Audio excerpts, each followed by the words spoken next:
There's something about this crossover that doesn't sit comfortably. Because dropping Kira Yamato into the Battletech universe isn't just about power, it's about what happens when a pilot who refuses to kill enters a universe that was built to reward it. The deeper you get into this story, the more you start to realize the real danger here isn't how strong Freedom Gundam is. It's what this universe is going to force Kira to become. Yeah, this one gets uncomfortable fast. Let's get into it. The Clone Wars had a rhythm. Predictable chaos. The Galactic Republic deployed clone armies. The Confederacy of Independent Systems answered with endless droids. Jedi led from the front. Worlds burned in the middle. The galaxy had become a machine built to consume itself. Everyone believed they understood war. Then, deep beyond the outer rim, something impossible appeared. Not from hyperspace. Not from any known shipyard. Not from any civilization recorded in Jedi archives. It arrived like a wound opening in space itself. Scarred, ancient, majestic, and carrying enough firepower to make capital fleets suddenly feel very small. A vessel over 333 meters long, armored like a moving fortress, equipped with engines no Republic scientist could explain, and a main weapon whose energy signature made planetary defense networks mistake it for a newborn star. At first, both sides believed it was a superweapon. Then it fired, not at them, but at a pirate fleet attacking civilian refugees. One shot, one impossible beam, and 30 warships ceased to exist. No survivors, no debris large enough to recover, only silence, and a transmission sent openly on every frequency. This is Space Battleship Yamato. We do not recognize your war. We do not serve your republic. We do not kneel to separatists. Attack civilians again, and we will consider you hostile. Silence followed, then panic, then curiosity, then fear. Because for the first time in the Clone Wars, the galaxy had discovered something more dangerous than war. A faction with power and no interest in ruling. And that terrified everyone. Even Palpatine. If you have specific characters in another universe you will love to see enter into the Star Wars universe, tap the like button in this video and drop the name of a character you'd want to see in the comments below. More beautiful stories await. Captain Susumu Kodai had commanded Space Battleship Yamato through impossible wars, across impossible distances, against enemies that should have destroyed them 1,000 times over. He'd faced the Gamala's Empire's planet bombs, navigated spatial anomalies that bent physics into knots, and brought his crew home from the edge of extinction more times than he cared to count. But he'd never seen space itself tear before. Captain, his chief engineer's voice cracked through the bridge speakers, panic bleeding through professional discipline. Wave motion engine is redlining. Tachyon matrix is something's wrong. The dimensional barriers are. The universe bent. Kodai felt it in his bones, in his teeth, in the way reality seemed to fold in on itself like paper being crumpled by invisible hands. Through the view screen, familiar stars twisted into impossible spirals. The Yamato's hull groaned with stress that had nothing to do with structural damage and everything to do with existing in space that was trying to occupy the same location as different space. All hands braced for impact. Kodai gripped his command chair as alarms screamed across every system. Engineering, emergency shutdown on the wave motion engine. Navigation, plot. The dimensional fracture swallowed them. For 3 seconds that felt like 3 hours, Yamato existed nowhere and everywhere simultaneously. Kodai saw his crew frozen in motion, saw the bridge stretch into impossible geometries, saw something that might have been other universes pressing against the hull like deep-sea pressure. Then silence. Complete, absolute silence. The kind that only existed in the void between stars. Status report. Kodai ordered, his voice steady despite the adrenaline flooding his system. All departments, sound off. Engineering, operational, came the shaken reply. Wave motion engine stable at 73% efficiency. Captain, the dimensional constants have changed. The fundamental physics around us are different. Navigation here, another voice cut in. Sir, I have no recognizable star patterns. We're not in our galaxy. We're not. The officer paused, recalculating. We're not in our universe. The bridge fell silent as that revelation settled over the crew like a shroud. Kodai stood, moving to the main view screen. Strange stars glittered against the black. Constellations that had never been visible from Earth, arrangements that followed unfamiliar patterns. And in the distance, brilliant flashes of light that his tactical experience immediately recognized. Kumba, long-range sensors, he commanded. What am I looking at? The sensor operator's hands danced across holographic displays. Multiple energy signatures across the sector. Captain, massive fleet engagements.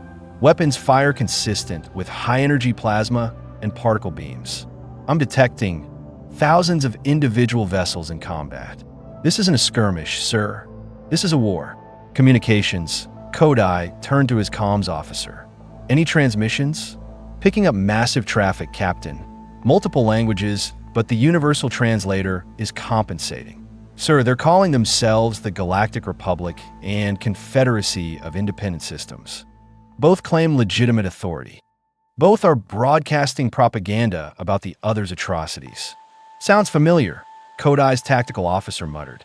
Two sides, both convinced they're righteous, civilians dying in the middle. Kodai's jaw tightened. In their universe, they fought the Gamalas to save Earth from extinction. That war had been clear, survive or die. But this?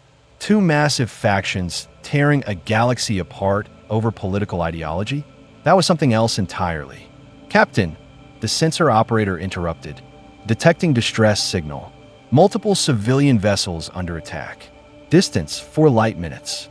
They're broadcasting on all frequencies, requesting aid from any Republic forces in range. Republic response? Kodai asked.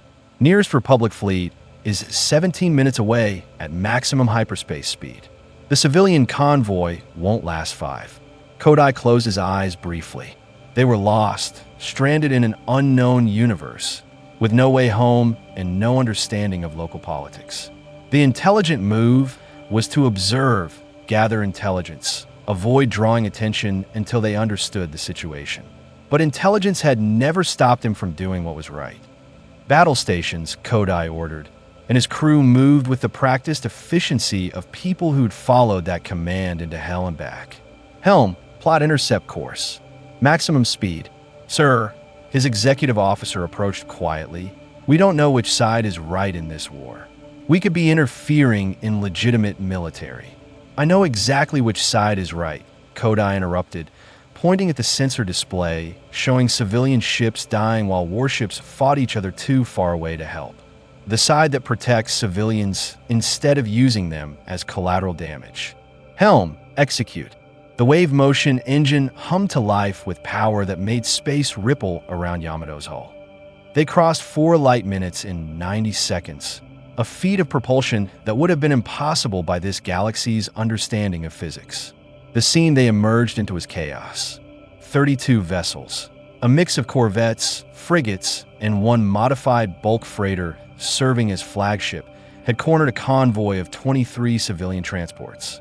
The pirates were methodically disabling the transport's engines, preparing for boarding operations that would end in slavery, theft, or death, depending on the victim's usefulness. On the flagship's bridge, Weequay pirate Captain Korgoth had operated in the Outer Rim for 15 years without significant opposition. Republic forces were too stretched thin by the Clone Wars to patrol effectively. Separatist fleets didn't care about pirates who attacked Republic-aligned systems. It was, he often said, the golden age of piracy. Then his sensors detected something that shouldn't exist. Captain, unknown contact approaching at. That can't be right. That speed violates hyperspace mechanics. Korgoth leaned forward, studying the readings. A vessel, roughly 330 meters, appearing from nowhere at velocities that made his tactical droid recalculate 3 times. Hail them, Korgoth ordered. Probably some Republic patrol boat, trying to look intimidating.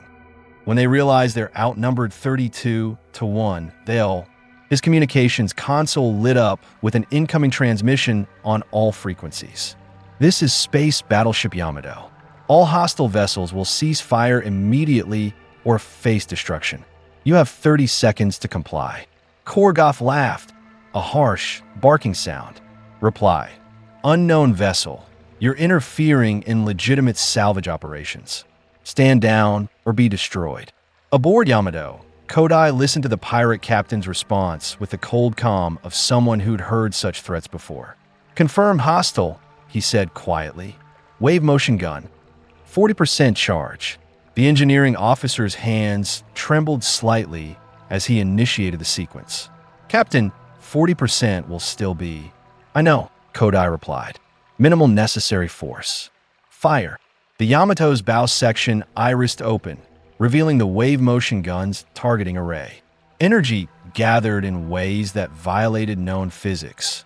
Not plasma contained by magnetic fields, not particle beams accelerated through superconductors, but something fundamental.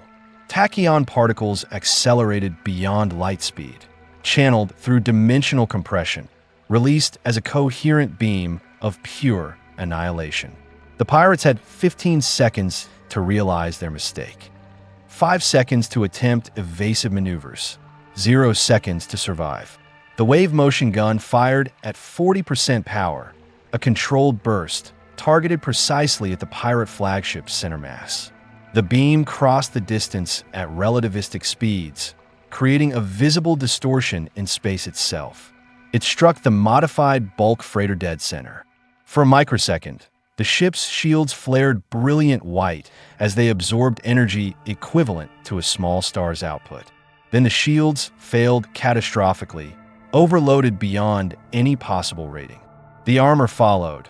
Meters-thick durasteel plating designed to resist turbo-laser fire simply vaporized, unable to dissipate heat measured in millions of degrees. Then the hull, then the interior, then the crew, cargo, reactors, life support. Everything converted to superheated plasma in the space between heartbeats. The beam didn't stop. It continued through the pirate formation, striking 4 more vessels with diminishing but still catastrophic force. Each ship died the same way. Shields failed, armor vaporized, content scattered as expanding clouds of ionized particles. Total casualties: 5 ships, approximately 400 beings.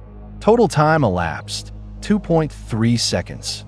The remaining 27 pirate vessels did what any rational beings would do when confronted with a weapon that rewrote their understanding of possible. They ran. Hyperdrives activated in panicked sequence, some without proper calculations. 3 ships collided with asteroid fragments during jump, their wrecks tumbling through space. 2 more miscalculated vectors and would spend the next several days in hyperspace before emerging in empty sectors. The rest escaped, carrying stories that would ripple across the outer rim like a shockwave. In the sudden silence, Kodai stood on Yamato's bridge, watching the debris clouds that had been ships, had been people, now reduced to atoms. Casualties confirmed, his tactical officer reported quietly. Estimated 412 beings aboard destroyed vessels. No survivors detected. 412. Kodai felt the weight of each one, even knowing they'd have killed thousands of civilians if left unchecked. He'd fired the wave motion gun dozens of times in his career, had ended countless lives in the name of protecting Earth. The math never got easier. The necessity never made it feel right. "Open channel to the civilian convoy," he ordered. A Twi'lek woman appeared on the view screen, her leku trembling with shock and overwhelming relief. Tears streaked her face, but her voice held together through sheer force of will. "Unknown vessel. This is Convoy Master Alera. Those pirates have been hunting refugee convoys for 3 months. The Republic promised protection, but she stopped, composing herself. Thank you. Whatever you are, whoever you are, you saved 2,000 lives today. Thank you." Kodai inclined his head once. "Where were you headed, Convoy Master?" "Ryloth originally, but the Separatists blockaded the main routes 2 weeks ago. We've been trying to find neutral worlds that aren't caught in the war." Bitterness crept into her voice, replacing relief. "There aren't many left. Every system is Republic or Separatist now. Neutrality gets you invaded by both sides. Then we'll escort you to safety, Kodai said, making the decision that would change everything.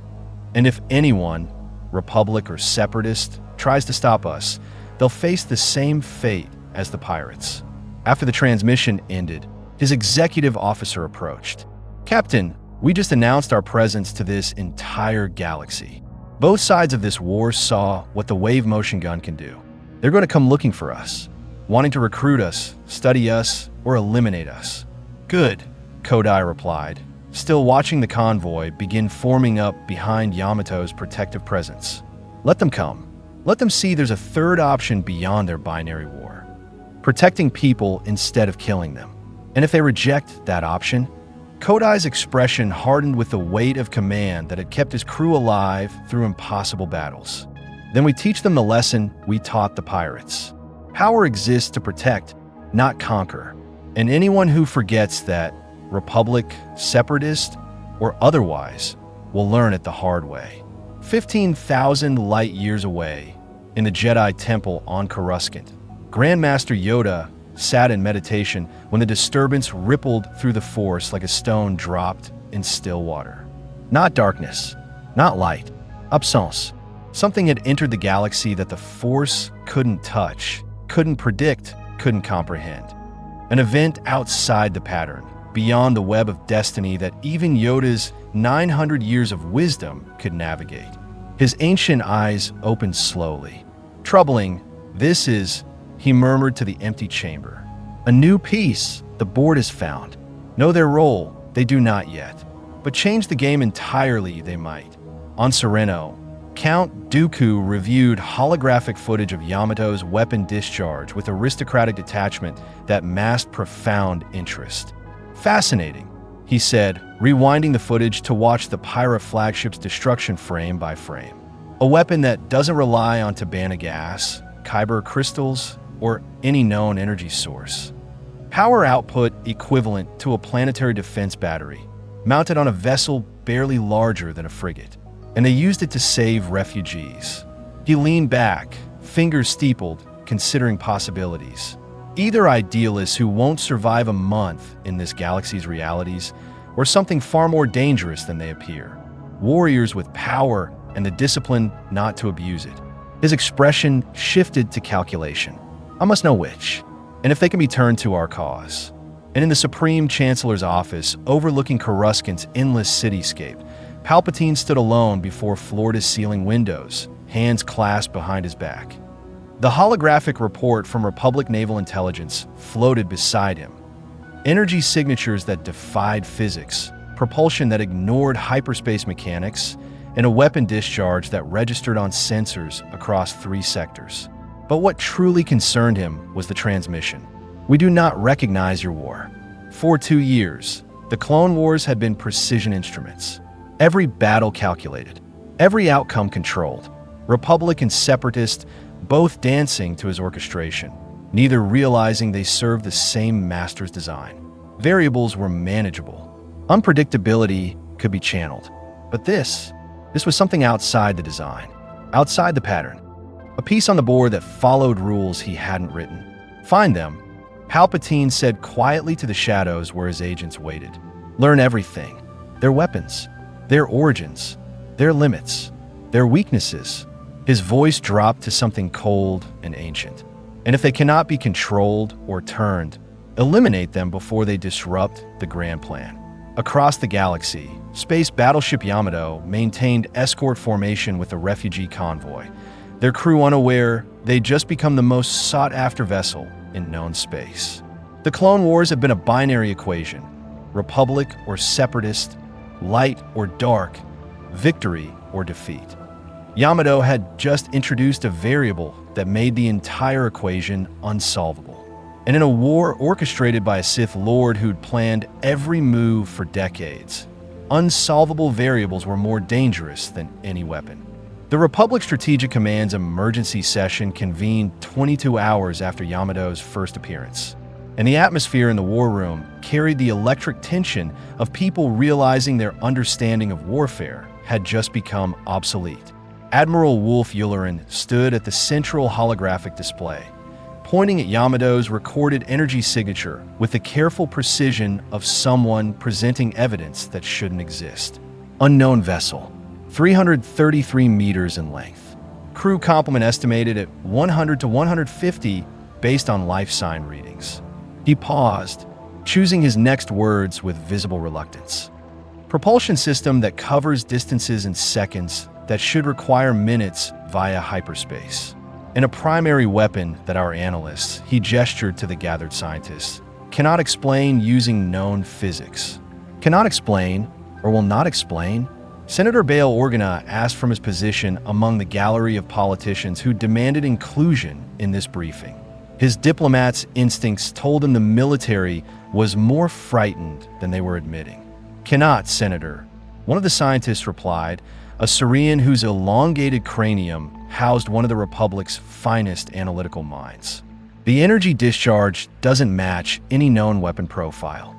It's not plasma contained by magnetic fields, not particle acceleration, not even exotic matter annihilation. The beam appears to manipulate space-time itself, creating a corridor of compressed dimensions through which destructive force is channeled.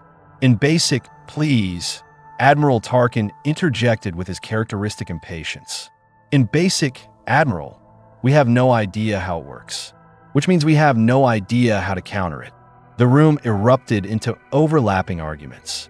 Senators demanded diplomatic contact. Military officers advocated immediate threat assessment. Corporate representatives, invited due to their defense contracts, calculated profit margins on potential weapon reverse engineering. Through it all, Chancellor Palpatine sat with fingers steepled, expression thoughtful, saying nothing, which made him the most dangerous person in the chamber, though only a handful present understood why. They saved a civilian convoy. Senator Padme Amidala's voice cut through the chaos with quiet steel. Perhaps before we debate how to destroy them, we should consider communicating, understanding their intentions. They ignored 3 Republic hails, Senator, Yularen replied, escorted the refugee convoy to neutral space, then vanished from our sensors. We've lost track of them entirely. Because they don't want to be found, Tarkin said, his tone making it sound like an admission of guilt, which suggests either hostile intent or knowledge that both sides of this war would attempt to conscript a weapon of that magnitude. Either way, they represent a strategic variable we cannot afford to ignore. Or, Organa countered with diplomatic precision, they're intelligent enough to recognize that announcing their location to warring factions would result in unwanted attention. I would call that wisdom, not hostility. Palpatine finally spoke, his voice carrying the measured reasonableness that had won him emergency powers and public trust. Senators, admirals, both perspectives have merit. We should extend diplomatic contact. But we must also recognize that an unknown force with this level of military capability, operating without oversight during wartime, represents a legitimate security concern. He paused, letting that sink in among both military and political factions. Therefore, I propose a dual approach. Admiral Yularen, maintain surveillance of the sectors where they appeared. Dispatch reconnaissance to monitor for their return. Senator Amidala, if you would be willing to draft a diplomatic overture, I'm certain your reputation for peaceful negotiation would carry weight. Padme inclined her head, though her instincts told her Palpatine's reasonableness masked something darker. Of course, Chancellor. And Admiral Tarkin, Palpatine continued, prepare contingency response plans. Should this vessel prove hostile, I want options beyond surrender.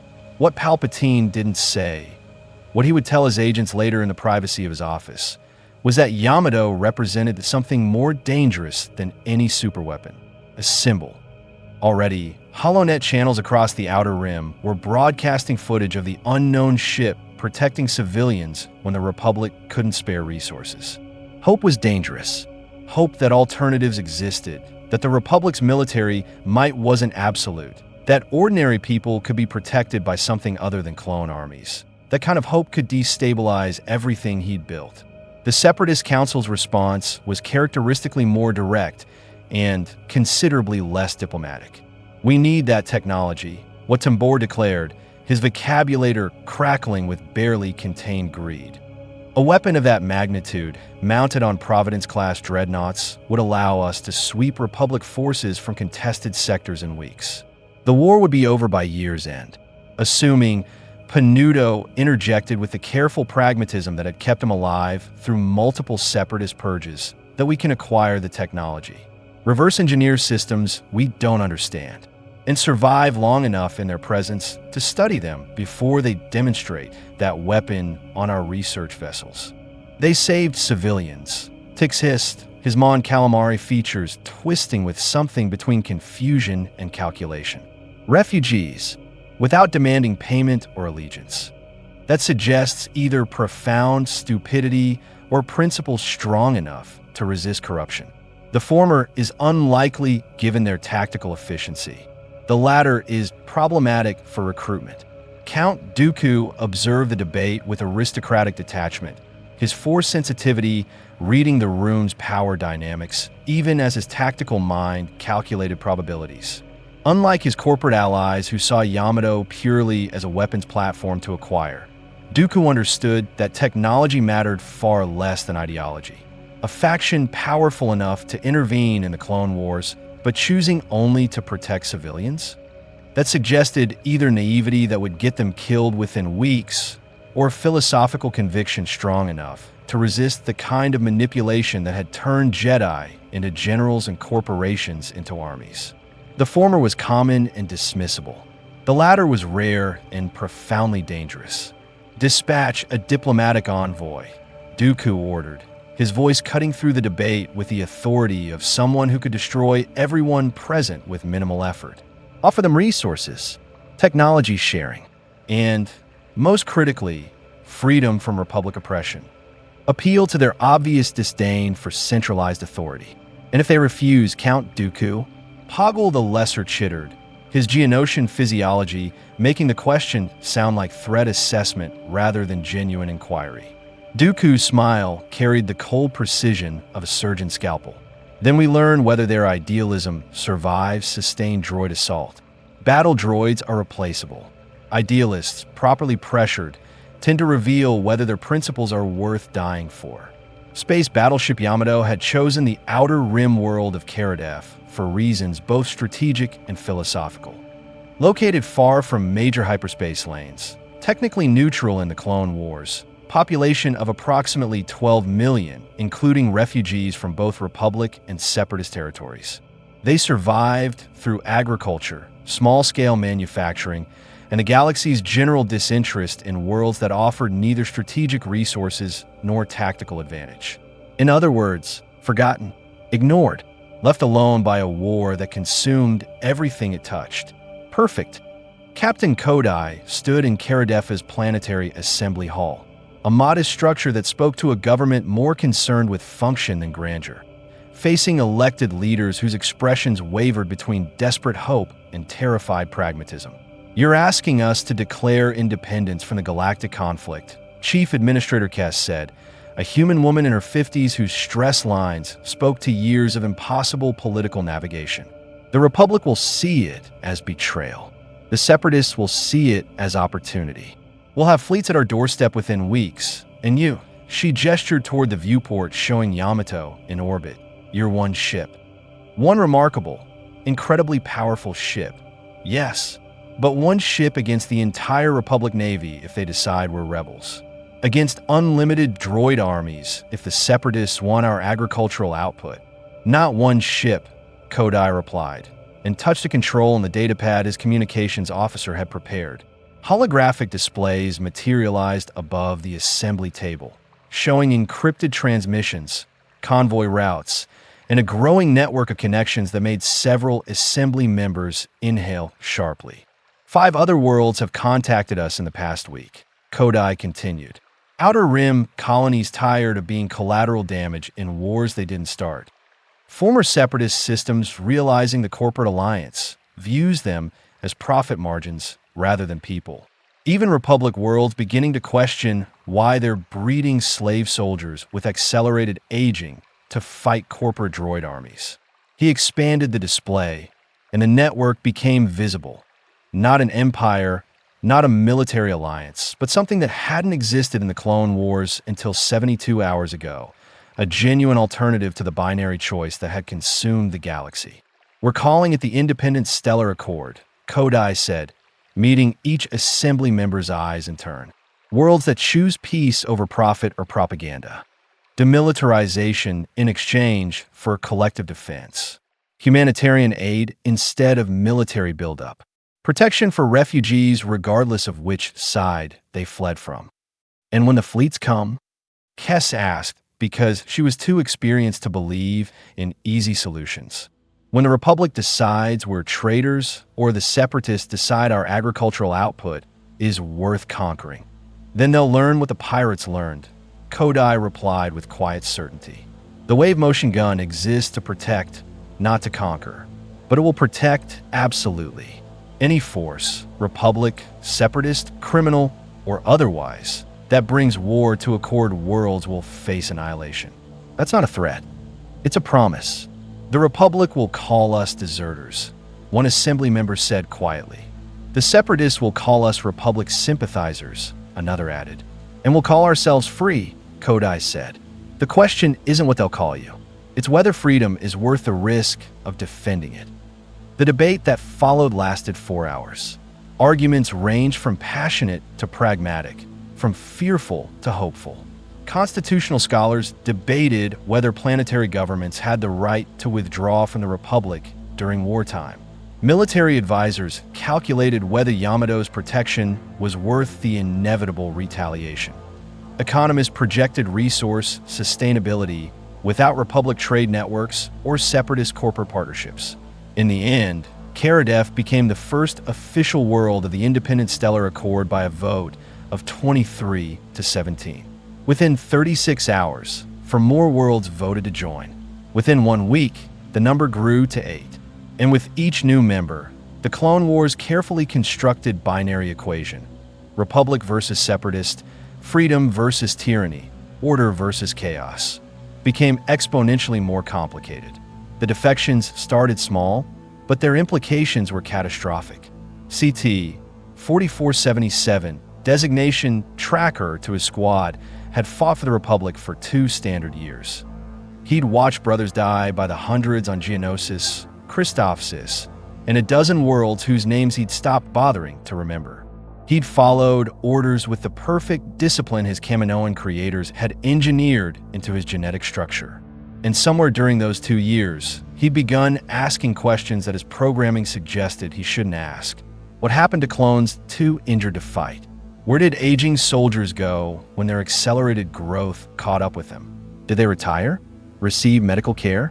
Or were they simply decommissioned like malfunctioning equipment? When his battalion was deployed near Karadef for observation duty, monitoring the newly neutral world for signs of Separatist infiltration, Tracker made a decision that no clone had made before. He walked away, removed his armor in a supply depot, put on civilian clothes acquired through methods that would have violated regulations if regulations still mattered, and walked through Karadef's immigration checkpoint requesting political asylum. The Yamato crew member processing refugees, a young woman named Yuki who joined the ship's medical division after her homeworld was destroyed, stared at him for a long moment. "You're a Republic soldier," she said carefully, reading the documentation he provided with obvious forgery. "Desertion is a capital offense under Republic military law. I'm a slave bred for war," Tracker replied with the blunt honesty of someone who'd stopped caring about consequences. "This is the first choice I've ever made that was actually mine. If you send me back, they'll execute me for desertion anyway. If you let me stay, at least I'll have died free instead of as property." Yuki looked past him, where the medical bay was treating refugees from both sides of the war.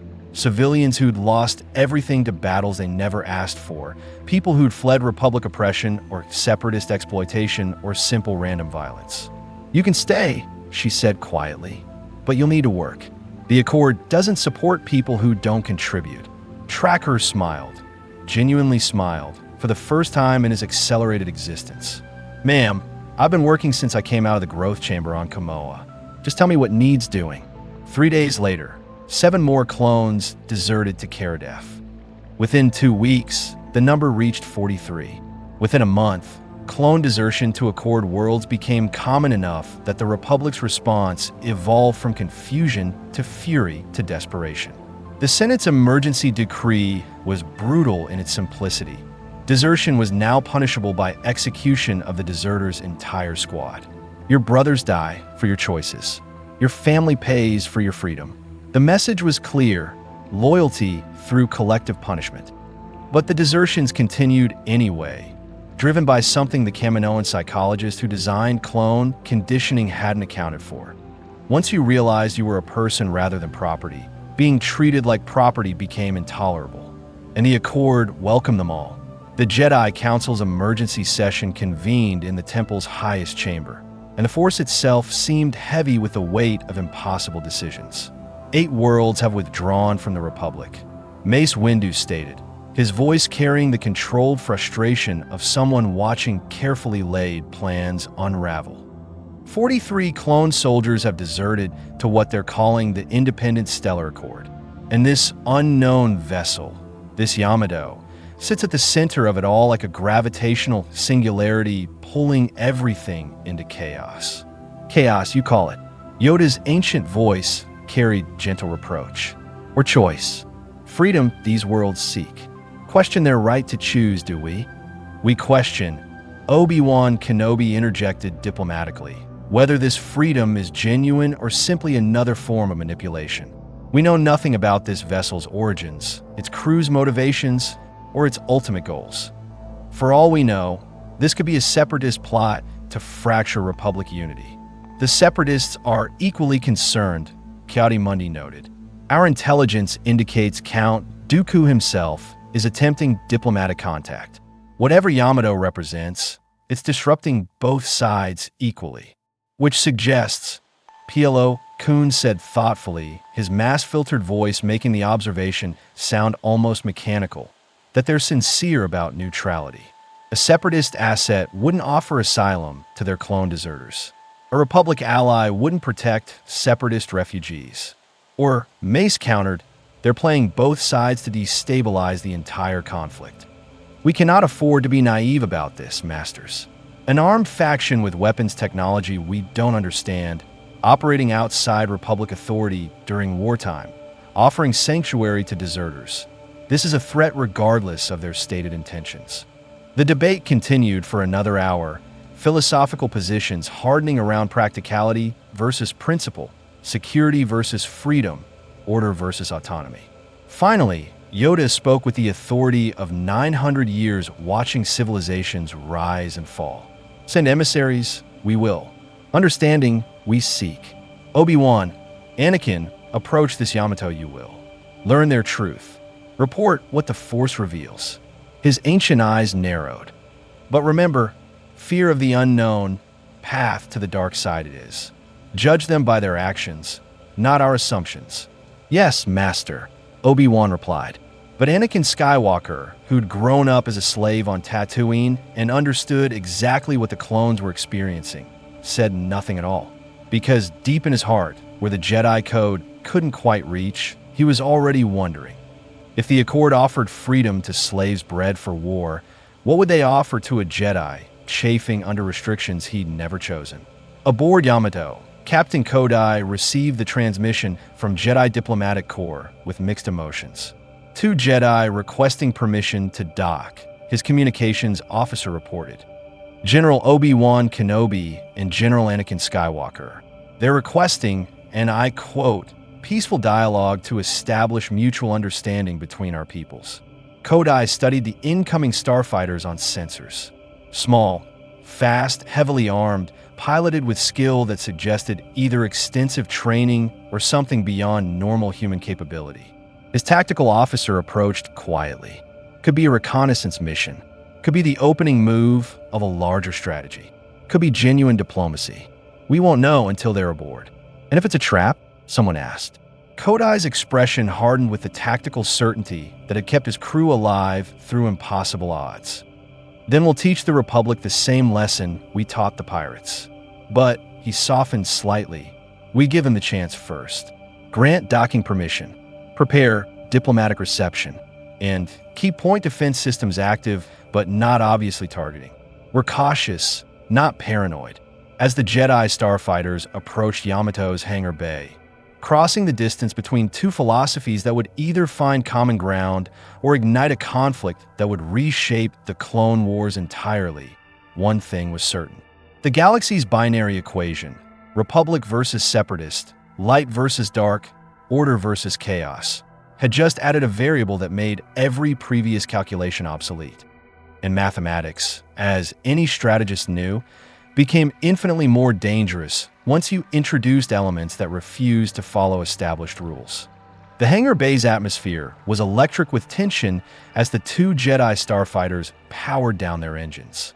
Yamato's crew stood in precise formation, not the rigid military posture of Republic clone battalions, but the disciplined readiness of people who'd survived impossible wars through competence and mutual trust. Captain Kodai waited at the formation's center, flanked by Commander Shima and Chief Engineer Tokugawa, as the starfighter canopies hissed open. Anakin Skywalker emerged first, and Kodai immediately recognized a warrior. The young Jedi moved with the controlled grace of someone who'd fought too many battles for his age, his hand resting near his lightsaber in a gesture that was probably unconscious but spoke volumes about his combat readiness.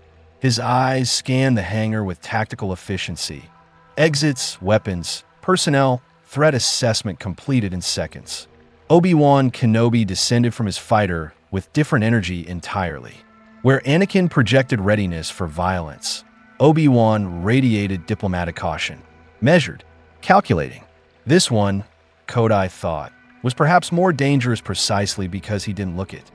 Captain Kodai, Obi-Wan said, approaching with his hands visible and empty, a gesture of peace Kodai recognized across cultural boundaries. Thank you for receiving us. I'm Jedi Master Obi-Wan Kenobi, and this is Jedi Knight Anakin Skywalker. We come representing the Galactic Republic. I know who sent you, Kodai replied, not moving forward to offer the traditional handshake. The question is why you came. The Republic Senate has made its position on the Accord abundantly clear through official declarations. We're destabilizing influences harboring military deserters. Those aren't words that typically precede diplomatic dialogue. Anakin's jaw tightened, but Obi-Wan's expression remained neutral. The Senate speaks with many voices, Captain. We're here to speak with ours, to understand what you're trying to accomplish, and whether common ground exists between the Accord and the Republic. Common ground. Commander Shima's voice carried barely controlled anger. You breed slave soldiers with accelerated aging and expendable lifespans. We offer those slaves freedom. Where exactly is the common ground in that equation? Anakin's hand moved toward his lightsaber, and immediately every Yamato crew member's hand moved to their sidearms. The temperature in the hangar seemed to drop as two groups of warriors recognized they were seconds from violence neither side wanted, but both were prepared for. Stand down, Kodai ordered quietly, and his crew's hands moved away from weapons with disciplined precision. Anakin, Obi-Wan said with equal quiet authority, and the young Jedi's hand left his lightsaber. But the tension remained thick enough to taste. Commander Shima, Obi-Wan continued with careful diplomacy, I understand your perspective seems clear-cut from your position, but the situation is considerably more complex than breeding sentient beings specifically designed to fight and die in a war they didn't choose. Shima interrupted, her voice sharp as a blade. Please, Master Jedi, explain the complexity that makes that acceptable, because from where we're standing, it looks like slavery with better marketing. Something flickered across Anakin's face. Pain, recognition, fury turned inward rather than outward. Kodai saw it clearly. This young warrior had personal experience with slavery, and Shima's words had struck directly at wounds that hadn't healed despite whatever freedom he'd found. The clones aren't slaves, Anakin said, his voice tight with controlled emotion. They're soldiers, brothers. They fight because he stopped abruptly, as if hearing his own word from an outside perspective. They fight because they were created to fight. because someone decided their purpose before they were born. Because their entire existence was engineered around dying for a republic that treats them as equipment rather than people. The admission hung in the air like an indictment of everything the republic claimed to stand for. Kodai studied Anakin carefully, reading body language with a tactical precision that had kept him alive through impossible situations. This Jedi understood slavery from personal experience, not just philosophical debate. The anger radiating from him wasn't defensive. It was self-directed, the fury of someone recognizing their own complicity in something they'd have died fighting against in other circumstances. "Gentlemen," Kodai said, breaking the tension before it escalated beyond diplomatic recovery, "this hangar bay isn't the place for this conversation. My ship has a conference room designed for difficult discussions. We'll talk there. No weapons, no posturing, just honest dialogue about why the Accord exists and what the Republic want from us." "Agreed?" Obi-Wan inclined his head with visible relief. "Agreed." Anakin hesitated, internal conflict clear on his face, then nodded once with sharp precision. The walk through Yamato's corridors provided the Jedi with their first genuine look at the vessel that had disrupted galactic warfare. Obi-Wan studied everything with the trained observation of someone whose survival had often depended on details others missed. The design was unlike anything in Republic databases. Utilitarian but elegant. Every surface serving multiple purposes, no wasted space or decorative elements. Crew members moved with practiced efficiency, their body language speaking to competence earned through shared hardship rather than imposed hierarchy. "Your ship," Obi-Wan said carefully as they walked. "Republic scientists analyzing the sensor data from your weapon discharge are baffled. The energy signature doesn't match any known physics. You mentioned coming from another dimension." "The details are classified," Kodai replied, "but yes, we're not from your galaxy or your universe. We arrived here through a dimensional fracture during what we believe was a catastrophic malfunction of our propulsion system. We found ourselves stranded in the middle of your Clone Wars with no clear way home. So you decided to interfere?" Anakin asked, his tone making it sound like an accusation. "We decided to protect civilians being murdered by pirates while warring factions were too busy fighting each other to spare resources for rescue," Kodai corrected without heat. "If you call that interference, then yes. We interfere with atrocities. We interfere with predators targeting refugees. We interfere when people die because both sides of your war consider civilian casualties acceptable losses." The conference room was deliberately sparse. A rectangular table, chairs that prioritized function over comfort, wall-mounted displays showing star charts of Accord territories. "No declarations, no artwork, just the practical workspace of people who'd learned that survival mattered more than aesthetic comfort." Kodai gestured for the Jedi to sit, then took his own position across the table. Commander Shima and Chief Engineer Tokugawa flanked him, creating a clear division between Republic representatives and Accord leadership. For several seconds, nobody spoke. The silence stretched, each side waiting for the other to reveal their position first. Obi-Wan broke the stalemate with a question that cut directly to the heart of everything. "What do you want, Captain? What's your endgame with the Independent Stellar Accord?" "No endgame," Kodai replied with straightforward honesty that seemed to surprise both Jedi. "We want to go home, find a way to reverse the dimensional fracture and return to our universe. But until we find that path, if we ever find it, we refuse to stand idle while people die in a war that neither side is actually trying to end. We are trying to end it," Anakin protested immediately. "Every battle we win, every Separatist fleet we destroy, every system we liberate brings us closer to what?" Shima interrupted with sharp precision. "Victory?" The Separatists broadcast the exact same claim in their propaganda. Both sides insist they're fighting for peace while escalating production of clone soldiers and battle droids. Both claim moral superiority while burning worlds. Tell me, Knight Skywalker, when does it end? When the last Separatist is dead? When every Republic world bends knee? Or does it just continue forever because war has become profitable for people who don't fight it. Anakin opened his mouth, then closed it because the answer he wanted to give, that victory was achievable, that peace was possible, that sacrifice would eventually be rewarded, suddenly sounded hollow even to his own ears. The Jedi fight to preserve democracy, Obi-Wan said, choosing his words with diplomatic care while internally acknowledging Shima's point struck disturbingly close to concerns he'd raised privately with the Council. The Republic, for all its flaws, represents the rule of law, democratic representation, protection for trillions of beings across the galaxy.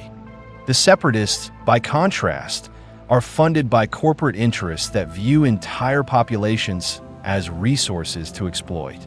The Trade Federation enslaved Naboo. The Techno-Union strip mines worlds without regard for indigenous life. The banking clan finances operations on both sides. Exactly, Kodai interrupted, sliding a data pad across the table with careful deliberation. Both sides. We've been intercepting transmissions since we arrived, monitoring communication patterns, tracking financial flows. The same institutions funding your republic also bankroll separatist military operations. The same corporations building clone facilities on Kamino Cell droid components to the Trade Federation. This war is profitable, Master Kenobi, which means powerful people have incentive for it to continue indefinitely. Obi-Wan picked up the data pad, his diplomatic composure cracking slightly as he scanned financial records, encrypted communications, and shipping manifests that painted a picture far more complex than the Jedi Council's simple narrative of democracy versus tyranny. This intelligence is... Obi-Wan trailed off, his mind already racing through implications that challenged everything he believed about the Clone Wars' purpose. Disturbing, Kodai supplied. Yes, we thought so too. In our universe, we fought for survival against an enemy that wanted humanity extinct. There was no ambiguity, no hidden profit motive. Just kill or be killed. But this, he gestured at the datapad containing evidence of systematic manipulation. This is something else entirely. This is war as industry, battle as investment opportunity, and the people dying by the millions? They're just numbers on balance sheets calculated by beings who'll never see a battlefield. Anakin stood abruptly, his force presence crackling with barely contained frustration that made the air feel charged. So what's your solution? Let the Separatists win? Watch the Trade Federation and banking clan carve the galaxy into corporate territories where slavery and exploitation are official policy.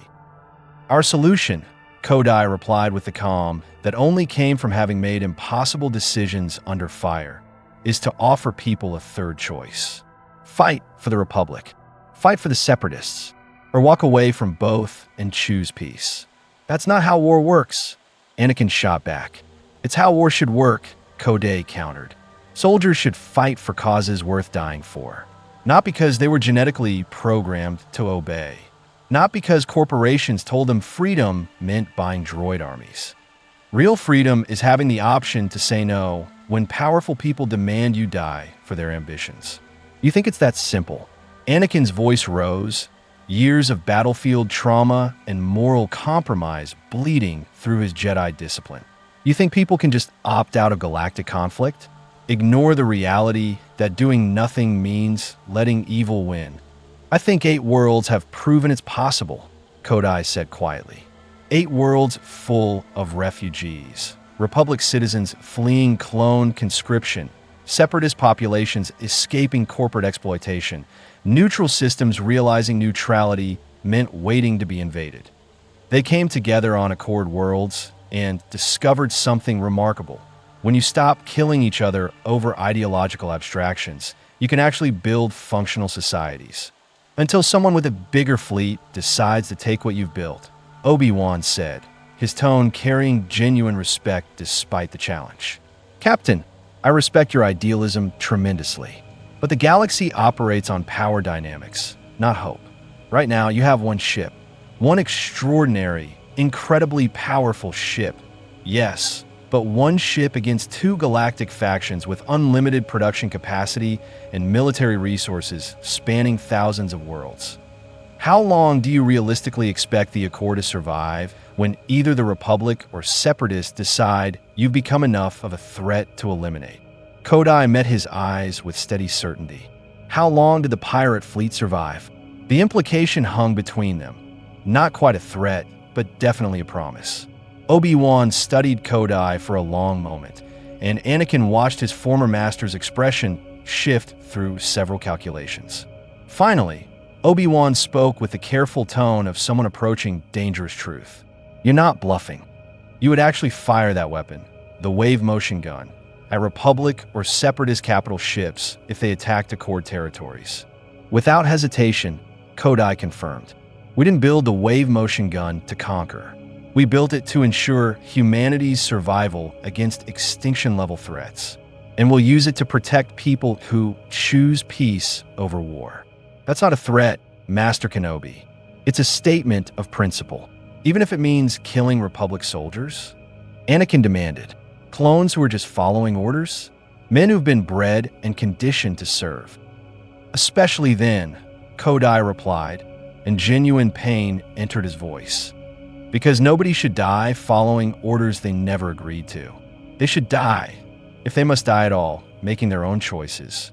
We offer clone deserters asylum precisely because we believe sentient beings deserve agency over their own lives. And if the Republic sends those same men to kill civilians on Accord worlds, then yes, we'll defend those civilians. Even from soldiers who never had the chance to choose freedom. Anakin's hand moved to his lightsaber, and this time nobody intervened. The blue blade ignited with a snap hiss that echoed through the conference room. Its plasma glow casting harsh shadows across his face that made him look older and more dangerous. Anakin, Obi-Wan began. No, Anakin interrupted, his voice cold as vacuum. I've listened to their philosophy, heard their moral superiority, and all I hear is someone who thinks they're above the war, above the hard choices, above the sacrifices that real soldiers make every day fighting to preserve something larger than themselves. You want to judge us from your isolated sanctuary worlds? Fine, but don't pretend you're offering freedom. You're offering desertion, cowardice, the luxury of saying not my problem while the galaxy burns around you. Kodai didn't move, didn't flinch, despite having a weapon capable of cutting through starship bulkheads pointed in his general direction. He simply looked at Anakin with the expression of someone who'd seen too much death to be intimidated by threats of violence. You're angry, Kodai said quietly, reading Anakin with tactical precision honed through impossible battles. Not at me, at yourself, because somewhere beneath your Jedi training, you know I'm right. You know the clones are slaves. You know this war is orchestrated. You know it because he paused, letting his next words land with surgical accuracy. Because you were a slave once too, on Tatooine, before the Jedi found you. Anakin's lightsaber wavered, shock breaking through fury. How did you? I didn't need force sensitivity to see it, Kodai replied. Just recognition. The body language of someone who's been owned, who fought for freedom, who knows exactly how much it costs and what it means. He leaned forward slightly. So tell me, Jedi Knight, when you were enslaved on Tatooine, if someone had offered you a choice between serving your master or finding freedom, what would you have chosen? The lightsaber deactivated. Anakin stood there, hand trembling, Force presence a chaotic storm of conflict between Jedi conditioning and personal history. Every part of his training insisted the Accord was dangerous, destabilizing, a threat to Republic unity that must be opposed. But every scar from Watto's punishments, every memory of his mother dying in slavery, while Jedi philosophy said attachment was weakness, every time he'd watch clone troopers march to certain death, without question, all of it screamed that Kodai was right. "This is different," Anakin finally said, but his voice lacked conviction. "Is it?" Kodai asked gently. "Or is that just what you tell yourself so you can function after sending brothers to die in battles you know will be strategically meaningless in the war's larger pattern?" Obi-Wan stood, placing a hand on Anakin's shoulder with the familiar gesture that had steadied his former Padawan through countless crises. "Captain Kodai, we came seeking understanding. I believe we've found it, though perhaps not the understanding either side anticipated."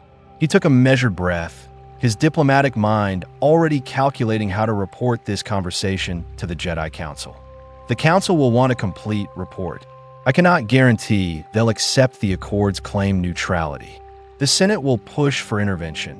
They're already drafting legislation to classify desertion as treason punishable by execution of entire clone units.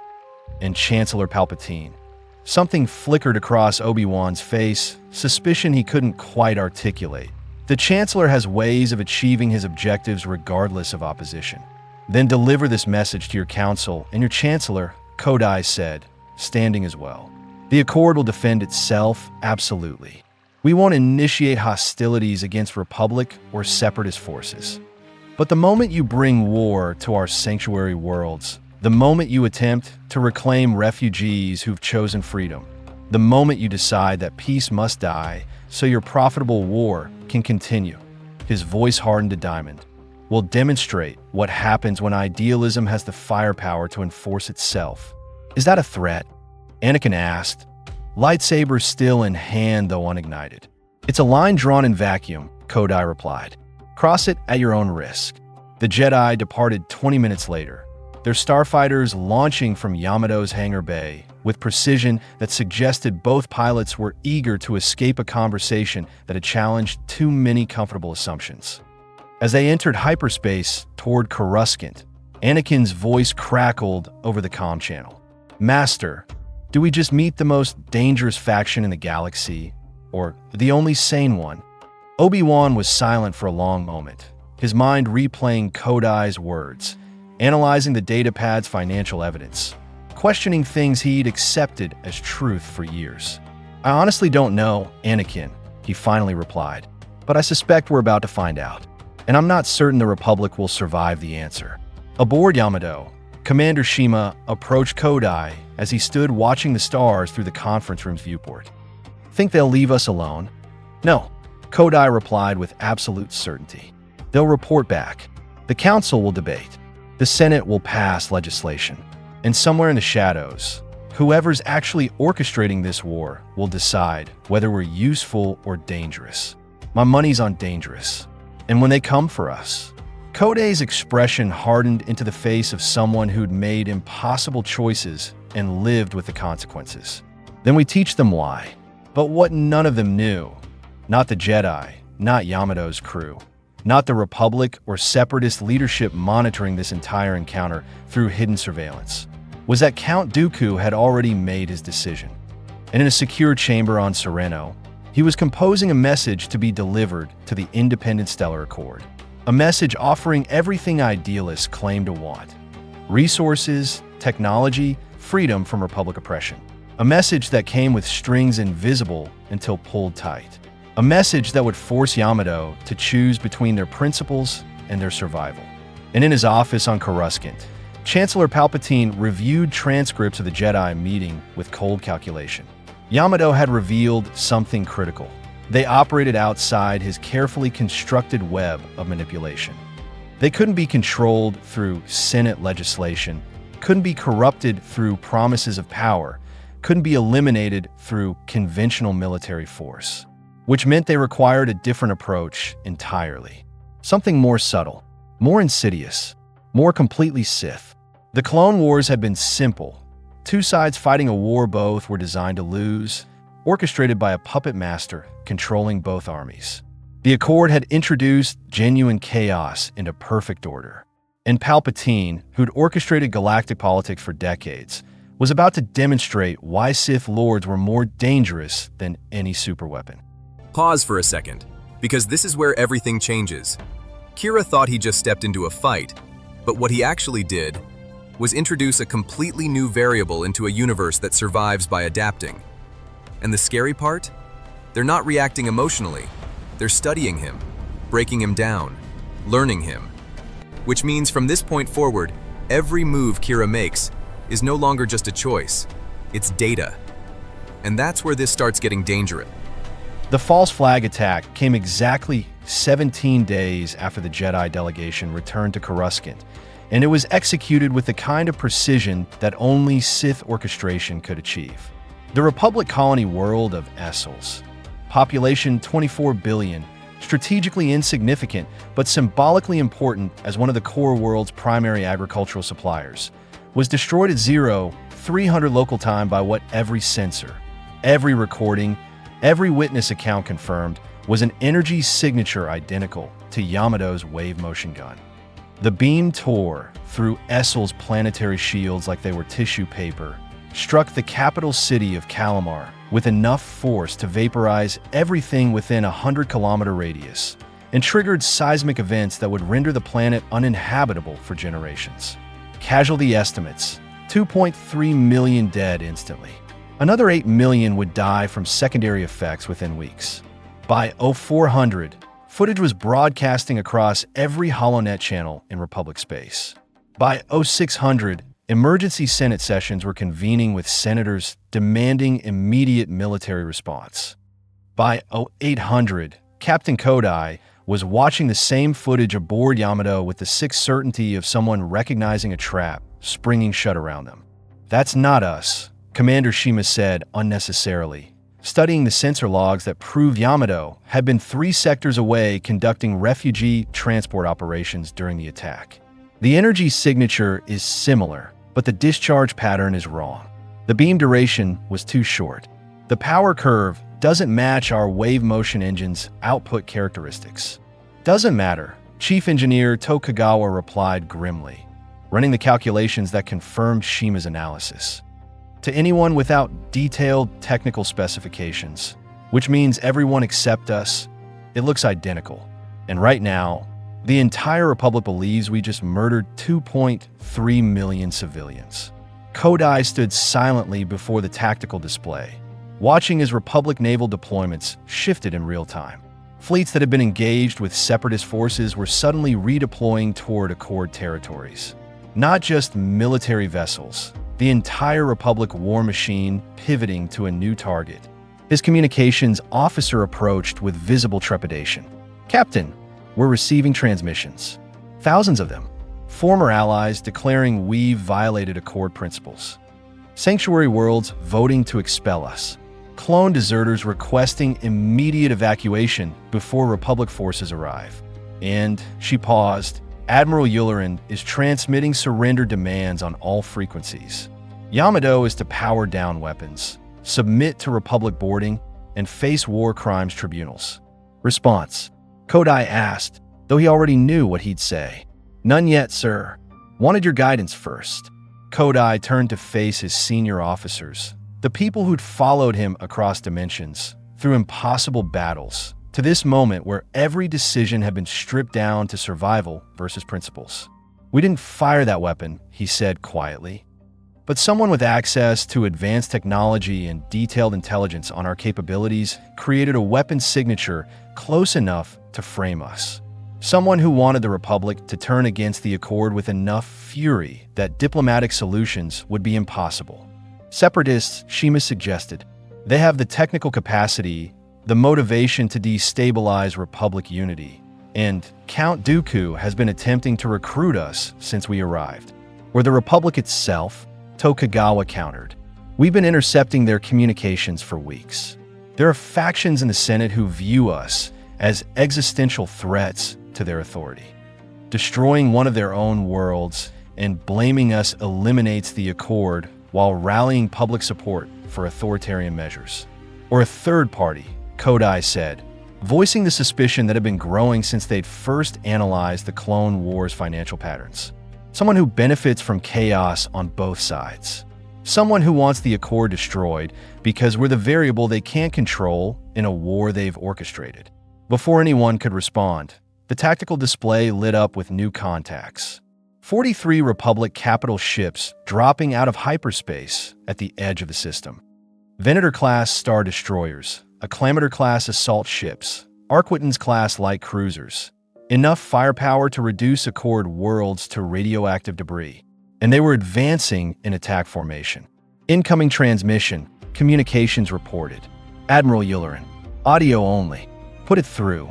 Yulleran's voice carried the weight of someone delivering an ultimatum he didn't personally believe but was required to enforce. Captain Kodai, this is Admiral Wolf Yulleran of the Republic Navy. You are hereby ordered to surrender your vessel immediately and submit to Republic authority to face charges of war crimes and genocide. Failure to comply will result in the use of lethal force. You have 5 minutes to respond. Kodai looked at his crew, seeing the same grim calculation on every face. 5 minutes to decide between surrender that would end with their execution or fighting a battle they couldn't win. Open a channel, he ordered. All frequencies. I want the Republic, the Separatists, and every Accord world to hear this. His communications officer nodded, hands moving across her console. Channel open, Captain. You're broadcasting to the entire sector. Kodai took a breath, feeling the weight of command settle across his shoulders like always, like it had 1,000 times before, like it would until the day it finally crushed him. This is Captain Susumu Kodai of Space Battleship Yamato. To Admiral Yulleran, to the Republic, to anyone listening, we did not attack Essels. We have sensor logs, navigational records, and witness testimony from 3 different refugee convoys, proving our location at the time of the attack. The weapon used was designed to mimic our wave motion gun signature, but analysis reveals distinct differences in discharge pattern, energy curve, and dimensional resonance. He paused, letting that sink in across thousands of vessels listening to his transmission. Someone wanted the Republic to believe we're guilty. Someone with advanced technology, detailed intelligence on our capabilities, and motivation to eliminate the Accord. I don't know if that someone is Separatist leadership, Republic factions, or a third party manipulating both sides, but I know they're counting on you to do their work for them. To destroy us in righteous fury without asking who actually benefits from the Accord's elimination. On the bridge of the lead Venator-class Star Destroyer, Admiral Yulleran listened with the expression of someone who'd suspected something was wrong but couldn't prove it. Beside him, a Jedi commander, one of the thousands pressed into military service during the Clone Wars, frowned as the Force whispered that truth was more complicated than official narrative suggested. Captain Kodai, Yulleran replied, his tone shifting from ultimatum to genuine question. If you're innocent, submit to Republic investigation. Present your evidence. Face trial. In a system that's already declared us guilty? Kodai interrupted. Where our execution has been decided by senators who view the Accord as existential threats to their authority. Where Jedi who've been militarized past recognition will enforce orders regardless of truth. He shook his head, even though Yulleran couldn't see it. No, we'll prove our innocence by finding who actually attacked Essels. And we'll defend Accord worlds from anyone, Republic or Separatist, who brings war to people who chose peace. Then you leave me no choice, Yulleran said, and genuine regret filled his voice. All ships advance to firing range. Target the unknown vessel. Weapons free on my command. Aboard Yamato, alarms began screaming as 43 capital ships locked weapons on their position. Shields to maximum. Kodai ordered with calm that belied the tactical nightmare they faced. Point defense active. Engineering, bring wave motion gun to standby charge. Helm, plot evasive maneuvers. Don't engage linear patterns. Use dimensional jump capability to create unpredictable positioning. Captain, Sheamus said quietly. Even with the wave motion gun, we can't fight this many capital ships. If we fire, we'll destroy maybe 10 before they overwhelm us. And killing Republic soldiers proves their propaganda right. I know, Kodai replied, which is why we're not firing first. We hold position. We weather their initial barrage. And we hope someone realizes this entire scenario is manufactured before we're forced to defend ourselves. And if no one realizes, Tokugawa asked, then we die proving our principles were worth defending. The Republic fleet opened fire. Turbo laser batteries that could reduce asteroids to vapor, ion cannons designed to disable capital ships, proton torpedoes carrying enough explosive yield to crack planetary shields. All of it converged on Yamato's position in a display of firepower that would have vaporized any single vessel in the Republic Navy. Yamato's shields flared brilliant blue, energy barriers designed to withstand direct hits from Gamala's planet bombs, absorbing punishment that registered off the scale on Republic sensors. The ship shuddered, hull groaning under stress, but held. Shields at 73% and holding, Shima reported through gritted teeth as another salvo impacted. "We can't sustain this for more than 3 minutes at this intensity. Hold position," Kodai ordered. "Do not return fire." Not yet. On the Republic flagship, a clone commander approached Admiral Yularen with tactical analysis. "Sir, their shields are absorbing damage that should have destroyed them instantly, and they're not returning fire. Standard doctrine would be immediate counterattack, but they're just taking it." Yularen frowned, watching Yamato weather punishment that would have obliterated any other vessel. "Why?" "Because they're trying to prove something," the Jedi commander said quietly, feeling the force swirl with currents that suggested truth was deliberately being obscured.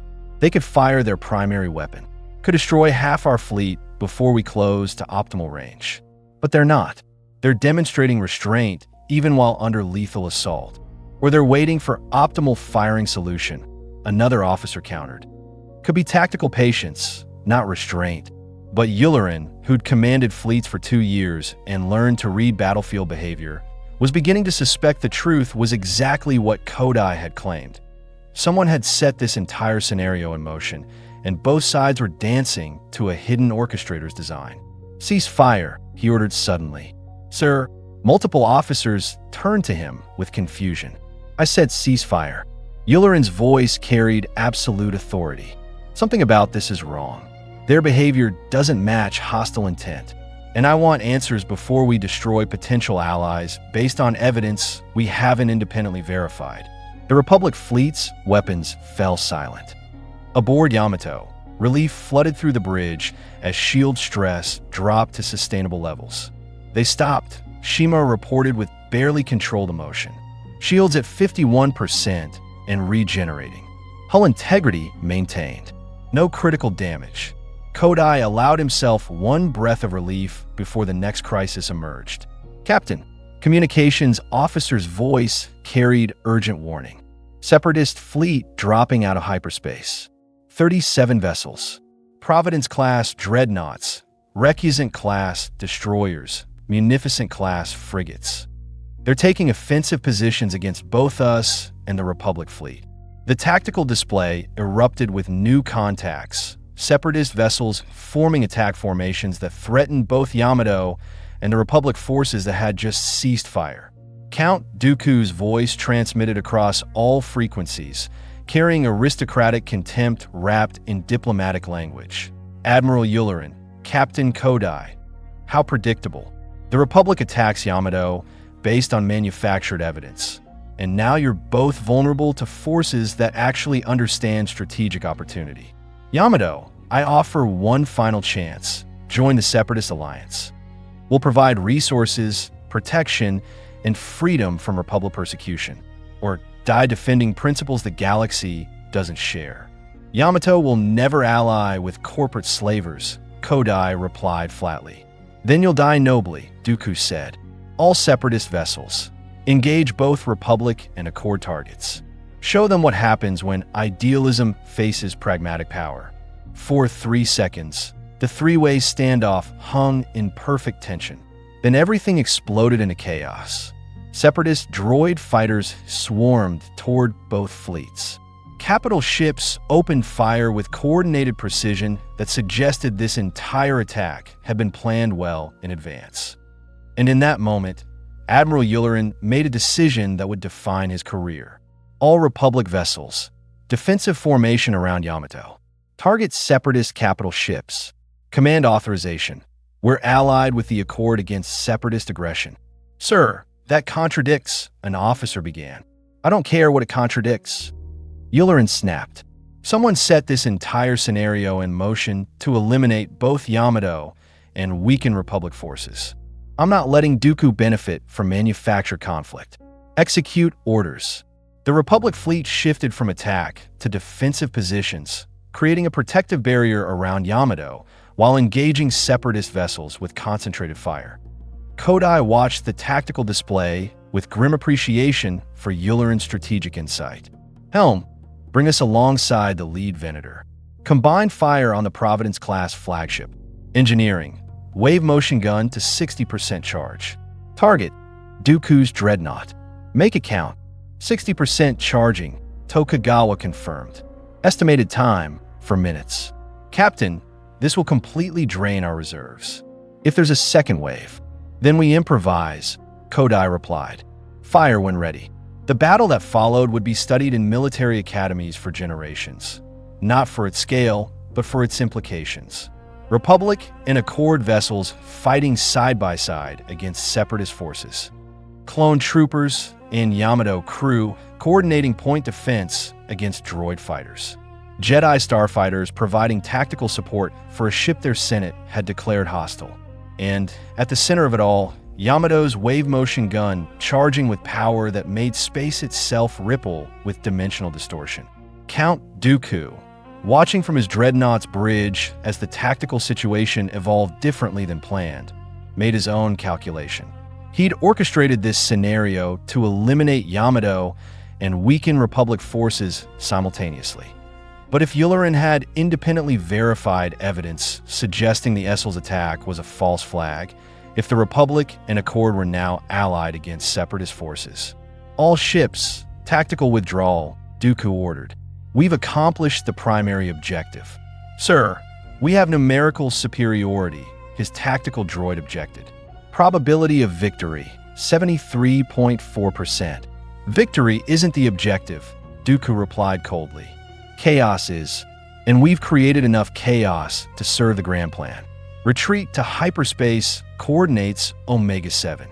Immediately, as Separatist vessels began jumping to hyperspace, abandoning the battle as suddenly as they'd initiated it, Yamato's wave motion gun reached firing threshold. Target locked on Providence-class flagship, tactical reported. 60% charge achieved. Wave motion gun ready to fire. Kodai's finger hovered over the firing authorization, watching Dooku's dreadnought begin its hyperspace calculations. He could fire, could destroy the vessel carrying one of the war's primary architects, could eliminate someone responsible for billions of deaths across the Clone Wars. But doing so would mean crossing a line from defense to aggression. Would mean becoming the weapon everyone feared rather than the protector he'd promised to be. Stand down, Kodai ordered. Let them run. We've proven our point. Sir, Shima began. Stand down, Kodai repeated with finality. The wave motion gun exists to defend, not to execute retreating enemies. Let them flee. Let everyone watching see that we had the power to destroy them and chose restraint instead. As the last Separatist vessel vanished into hyperspace and the battle ended as suddenly as it had erupted, an eerie silence settled across the battlefield. Republic and Accord vessels floating among debris fields, both sides processing what had just occurred. Admiral Yulleran transmitted on a tight beam channel. Captain Kodai, your restraint was noted. We need to talk, properly this time, without ultimatums or manufacture crises. Agreed, Kodai replied, but not here.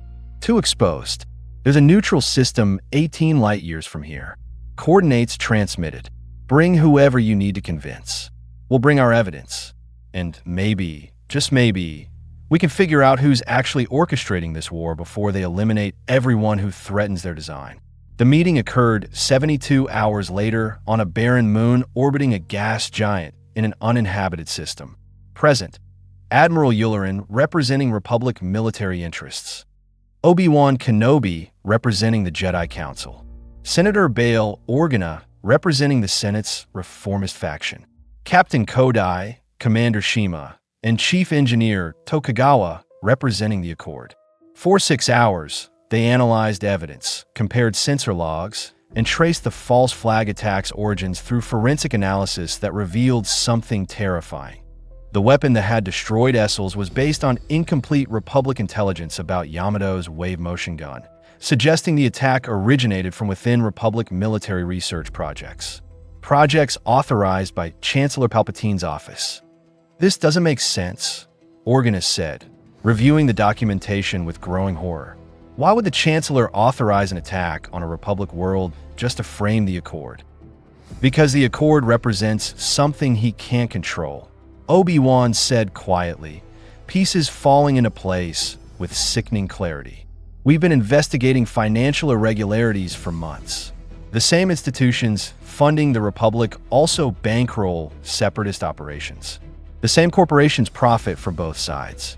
And every attempt to expose it has been blocked by the Chancellor's office. He looked up, meeting everyone's eyes in turn. What if this war isn't about Republic versus Separatists? What if it's theater? A conflict orchestrated to achieve objectives we haven't identified yet. The silence that followed carried the weight of foundations crumbling. If you're right, Yularen said carefully, if the Chancellor is manipulating both sides of the Clone Wars towards some hidden objective, then the Accord is dangerous precisely because you're the variable he can't control. Organa finished. You're not playing by the rules of a game you didn't know existed. Kodai stood, moving to the viewport showing the barren lunar surface. So what happens now? The Republic still officially considers us war criminals. The Separatists want us destroyed or recruited. And someone powerful enough to orchestrate galactic warfare wants us eliminated. Now, Obi-Wan replied, we investigate properly, quietly, and we prepare for the possibility that exposing the truth will be more dangerous than any battle we've fought. The Jedi Council will need convincing, Yularen warned. The Senate is controlled by people who benefit from the status quo. And if Palpatine is involved, then we're fighting something more dangerous than separatist droids or Jedi philosophy, Kodai interrupted. We're fighting systematic manipulation by someone patient enough to orchestrate a war lasting years without revealing themselves. He turned to face the others. But we've faced impossible odds before. We've survived battles we should have lost. And we've learned that the greatest weapon isn't firepower. It's refusing to stop asking questions when everyone else has stopped caring about answers. So we continue, Shima said. The Accord continues protecting people who choose peace. The Republic investigates its own corruption. The Jedi look beneath the surface of this war. And maybe, just maybe, we unravel whatever's really happening before it's too late.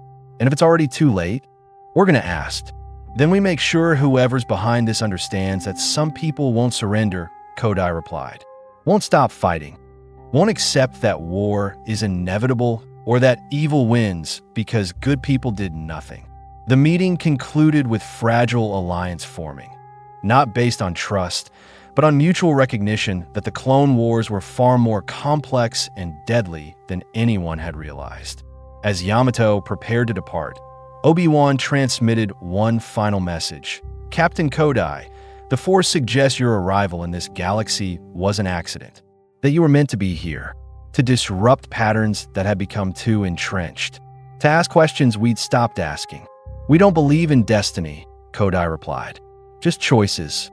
And we choose to keep fighting for people who've been used as pawns in wars they didn't start.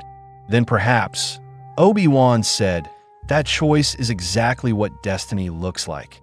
Space Battleship Yamato arrived in the Clone Wars through dimensional fracture, stranded in a war they didn't understand, forced to navigate political complexities that made battlefield combat seem simple. They'd faced pirates and proven their power, formed the independent Stellar Accord and demonstrated that neutrality was possible, survived false flag attacks and Republican assault fleets, allied with enemies against greater threats, and begun unraveling a conspiracy that threatened the entire galaxy. The Clone Wars would continue. Battles would rage. People would die. But something fundamental had changed.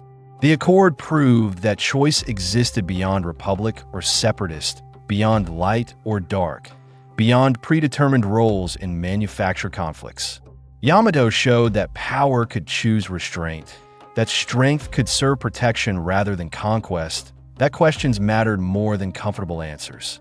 And somewhere in Coruscant's deepest shadows, Chancellor Palpatine recalculated his grand plan, recognizing that Yamato represented the one thing Sith Lords feared most: genuine chaos in perfect order.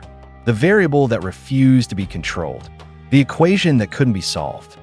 The ship from another universe that had arrived in the Clone Wars and taught the galaxy one fundamental truth. Some wars aren't meant to be won by either side. Some wars are meant to be questioned until their true architects are exposed.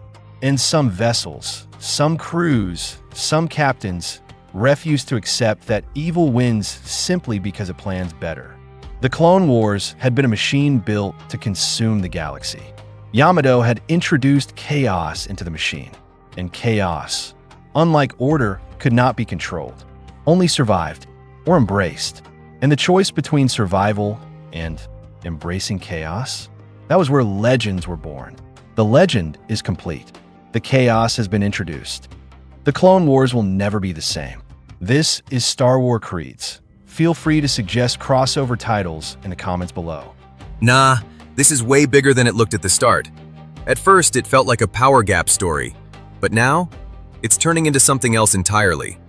Because the more Kira tries to hold on to who he is, the more this universe is quietly building a situation where that won't be enough anymore. And that leaves one question I need you to answer honestly. If Kira is pushed far enough, does he change? Or does the entire battlefield break before he does? Drop your answer for this next phase.